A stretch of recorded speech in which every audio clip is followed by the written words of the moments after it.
सोने की चम्मच। मेहुल स्कूल जाने के लिए तैयार हो रहा था। उसकी नौकरानी आभा उसे तैयार कर रही थी। तभी मेहुल की मम्मी आशा जी ने आवाज लगाई, आभा कितना टाइम लगेगा, बाबा को तैयार करने में देर हो रही है। जी बस हो गया, चलो बाबा जल्दी चलो, तुम खेल में लगे रहते हो, डांट मुझे पड़ती है। मम्मी की आवाज सुनकर मेहुल जल्दी से बाहर आ गया।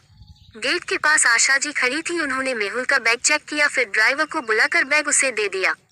बाहर चमचमाती हुई गाड़ी में मेहुल जाकर बैठ गया। कुछ ही देर में गाड़ी फर्राटे मारती हुई स्कूल पहुंच गई। मेहुल ने गाड़ी से उतरते ही ड्राइवर से कहा, अंकल टाइम से आ जाना, नहीं तो मम्मी से आपकी शिकायत कर दूंगा। आप कल कितना लेट आए थे? मैं यहाँ धूप में खड़ा रहा। बेटा वो कल तो मेम साहब ही के साथ था, उन्हें कहीं जाना था, वापस आने में समय लग गया। मेहुल ने कोई जवाब नहीं दिया और अंदर चला गया। रोशन जी कई सालों से सेठ दीवानचंद जी के ड्राइवर थे। सभी उनसे बहुत इज्जत से बात करते थे, लेकिन मेहुल उनसे हमेशा बदतमीजी से बात करता था। रोशन जी को बुरा लगता था, लेकिन बच्चा है इसलिए वो कभी उसकी शिकायत नहीं करते थे।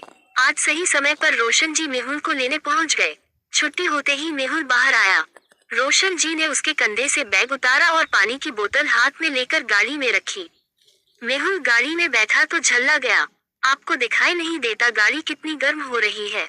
ऐस बड़ी ही पहले से क्यों नहीं चलाया? मैं गर्मी में मरता रहूं। आज तो मैं आपकी शिकायत करके ही रहूंगा। रोशन जी ने जवाब नहीं दिया, जल्दी से ऐसी चला दिया और घर की ओर चल दिए। अगले दिन दीवानचंद जी घर पर ही थे। सुबह जब रोशन जी ड्यूटी पर पहुंचे थे, आशा जी ने उन्हें अंदर बुलाया। रोशन जी, मेहुल कह रहा था कि परसों आप उसे देर से लेने पहुंचे और कल उसे गर्म गाड़ी में बैठा दिया। आपसे काम नहीं होता तो बता दीजिए। रोशन जी ने सर झुकाते हुए जवाब दिया, मालकिन परसों तो आप ही को लेकर गया था। आपको तो पता है वापस आने में देर हो गई, आपको छोड़कर तुरंत निकल गया था बाबा को लेने। कल मैं ऐसी चलाना भूल गया था, लेकिन बाबा के बैठते ही मैंने तुरंत ऐसी चला दिया था। दीवानचंद सब सुन रहे थे। उन्होंने कहा, कोई बात नहीं रोशन जी, आप जाइए। उनके जाने के बाद उन्होंने आशा जी से कहा, रोशन जी मेरे पिताजी के समय से काम कर रहे हैं, कभी लापरवाही नहीं की, लेकिन हम मेहुल को कुछ ज्यादा ही आराम दे रहे हैं। थोड़ी देर गर्मी में बैठ गया तो क्या हो गया? इतना ऐशो आराम उसके लिए घातक बन जाएगा। आप तो रहने ही दो, एक ही तो बेटा है हमारा, वो भी कष्ट पाए तो क्या फायदा इतना अमीर होने का। ये कहकर आशा जी किचन में चली गई। हर नए दिन के साथ मेहुल की आदतें बिगड़ती जा रही थी। कभी वह खाना फेंक देता, कभी किसी भी नौकर को डांट देता। आशा जी हमेशा उसका पक्ष लेकर नौकरों को डांटती रहती थी। एक दिन रोशन जी छुट्टी लेकर अपने गांव चले गए। उनकी माताजी बीमार थीं।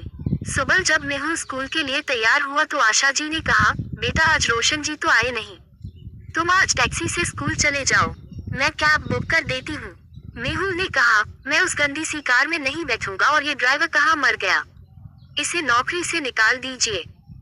दीवानचंद जी ने डांटते हुए कहा, क्या बकवास कर रहे हो तुम, कुछ ज्यादा ही नखरे मारने लगे हो, चुपचाप चले जाओ। कैब से बहुत से बच्चे पैदल ही स्कूल जाते हैं, अगर कैब से नहीं जाना तो आभा तुम्हें स्कूल छोड़ आएगी।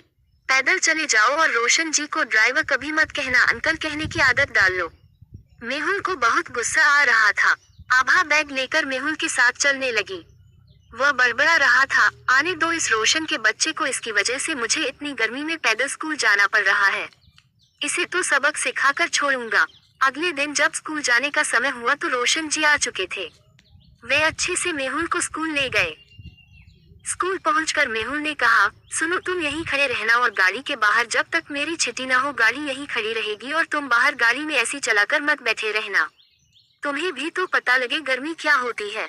रोशन जी बोले, बाबा मैं छुट्टी से पहले गाड़ी लेकर आ जाऊंगा। मेहुल बोला, नहीं यहीं खड़े रहो, नहीं तो तुम्हें नौकरी से निकलवा दूंगा। ये कहकर मेहुल अंदर चला गया। रोशन जी बाहर ही खड़े रहे।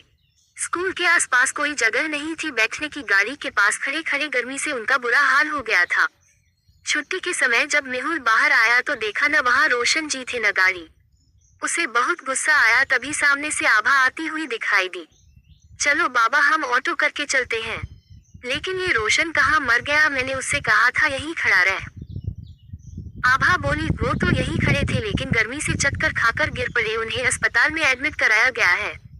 ये सुनकर मेहुल के पैरों तले जमीन खिसक गई। वह घर पहुंचा तो देखा मम्मी पापा वहाँ नहीं है। मेहुल बैठकर रोने लगा।